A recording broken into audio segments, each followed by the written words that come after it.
गुफा का द्वार बंद क्यों होने लगा? प्रभु, गुफा का द्वार बंद हो रहा है। प्रभु, आप शीघ्र गुफा के अंदर प्रवेश कीजिए, तब तक मैं गुफा के द्वार को बंद होने से रोकता हूँ। नंदी जी, आप रुक क्यों गए प्रभु? गुफा का द्वार बंद हो रहा है प्रभु, आप शीघ्र चलिए।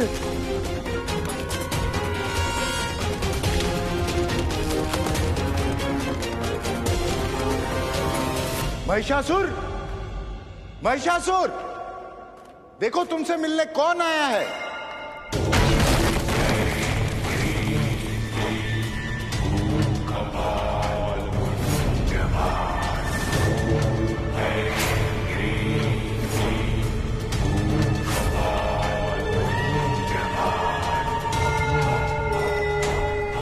नारायण नारायण।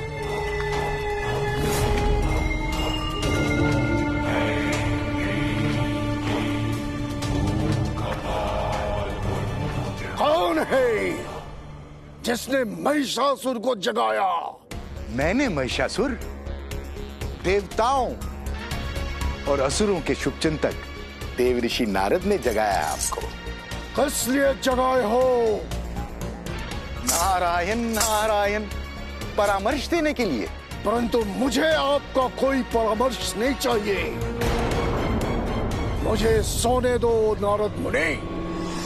जो सोता है वो खोता है महिषासुर, और इसे तुम मेरा परामर्श नहीं चेतावनी समझो, मृत्यु की चेतावनी। किसकी मृत्यु? तुम्हारी। परंतु मुझे तो आपकी मृत्यु दिखाई दे रही है।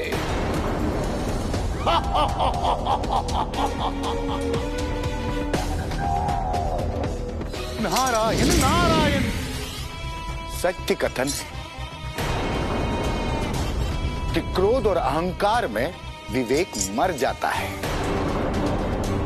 तभी तो तुम्हें अपने शुभ चिंतक की बात समझ में नहीं आ रही है। अरे मैं सत्य कह रहा हूं महिषासुर, मैं तुम्हारी मृत्यु का समाचार लेकर आया हूं। मेरी मृत्यु असंभव है। ब्रह्मा से मुझे वरदान मिला है कि स्त्री के अतिरिक्त मुझे कोई नहीं मार सकता।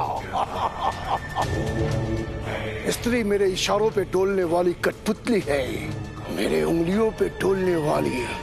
इसलिए मुझे मृत्यु का भय मत दिखाए देवर्षि।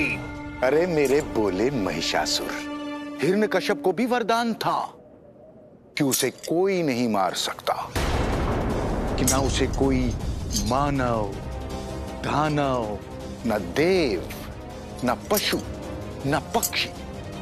फिर भी वो मरा। उसे मारने के लिए नारायण ने भगवान नरसिंह का अवतार लिया था,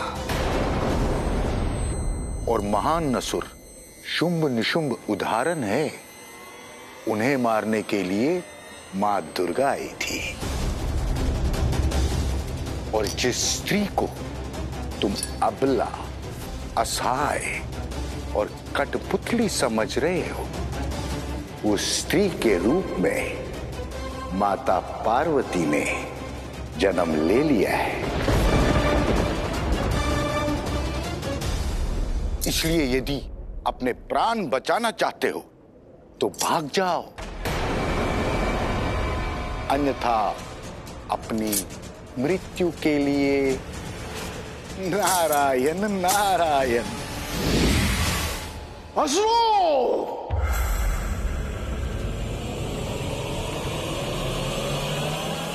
जाओ, संसार की सारी स्त्रियों का हरण कर लो। नवजात बालिका, किशोरी, युवती, गर्भवती, सधवा, विधवा, वृद्ध, सबका हरण करके लाओ। देखता हूं वो खिलौना मेरे प्राणों के साथ खेलती है या मैं उसके जीवन के साथ? गुफा के संकेत को समझिए नंदी जी। निष्प्राण गुफा का क्या संकेत हो सकता है प्रभु? नंदी जी भूलिए मत, अमरनाथ की ये गुफा महादेव और मित्र पार्वती की पवित्र स्थली है। गुफा अपने द्वार बंद करके ये संकेत दे रही है कि इस समय हमारा वहां जाना उचित नहीं है नंदी जी, इसलिए अभी हमें यहाँ से लौट जाना चाहिए नंदी जी। परंतु माता की स्मृति प्रभु। उसके लिए हमें प्रतीक्षा करनी होगी।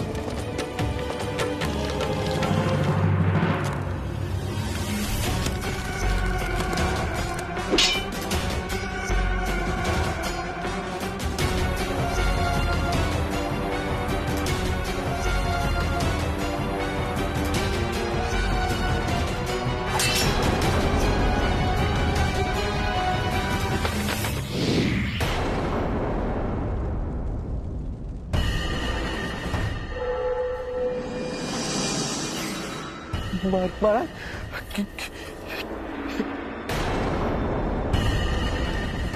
कहो तोतासुर,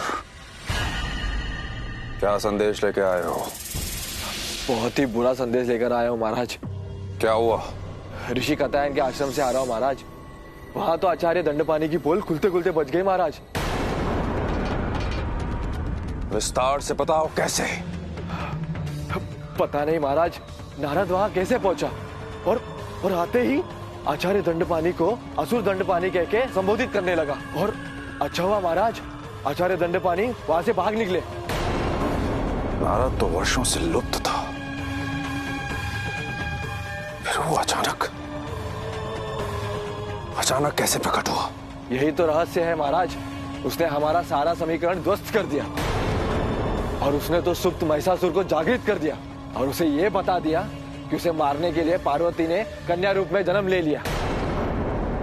तारका, इसका अर्थ महिषासुर उस कन्या को ढूंढकर मारने का प्रयास करेगा। इसका फल होगा कात्यायनी की स्मृति का वापस आ जाना, जो निस्संदेह हमारे लिए घातक है। तारका, मैं ऐसा होने नहीं दूंगा माता। क्या करेगा तू तारका? असुर होकर अपने कुल के असुर का वध कर देगा? नहीं माता, मैं महिषासुर को ऐसी जगह छुपाऊंगा जहां वो कात्यायनी के सामने नहीं आएगा। न कात्यायनी उसके सामने आएगी, न वो उसका वध करेगा। न पार्वती अपने वास्तविक रूप को प्राप्त करेगी। तो हो गया ना हमारी समस्या का हल माता।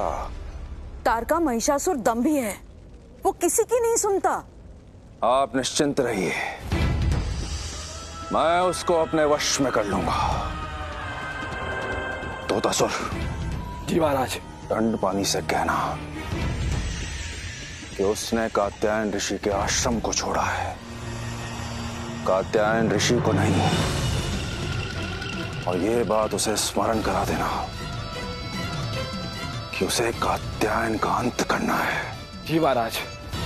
तो कात्यायनी को दुर्गा बनाने वाले उस जड़ को ही समाप्त कर दो। जो आज्ञा असुरराज।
कन्या खिलौना है और कुछ खिलौने टूट जाएं तो शोक नहीं मनाते।